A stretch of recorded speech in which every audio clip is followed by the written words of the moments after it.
Sir काय सांगाल, एक नीटची परीक्षा देण्यासाठी बोगस विद्यार्थी बसला होता, नक्की काय घटना आहे, कुठल्या कॉलेजमध्ये प्रकार आहे?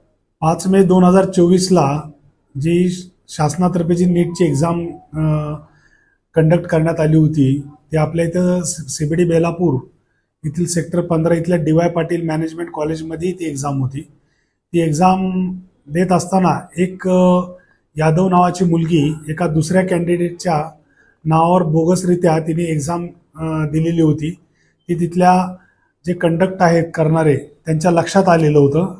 त्यामुळं त्यांनी त्या मुलीला ताब्यात घेऊन थोडी चौकशी केली. त्यास लक्षात आलं की ती एका बोगस कॅन्डिडेट म्हणून एका कॅन्डिडेटच्या नावावर ती बोगस परीक्षा देण्यासाठी तिथे मिळून आलेली होती. तिच्याबाबत डी वाय पाटील कॉलेजचे जे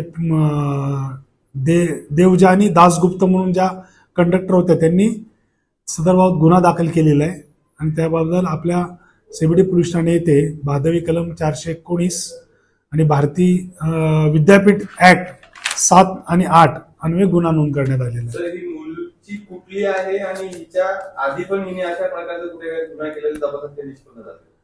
सदरची मुलगी ही राजस्थानची आहे आणि तिने यापूर्वी असे केली असण्याची शक्यता आहे. त्याबाबत आम्ही अधिक तपास करीत आहोत. तपासानंतर सगळ्या गोष्टी निष्पन्न होतील.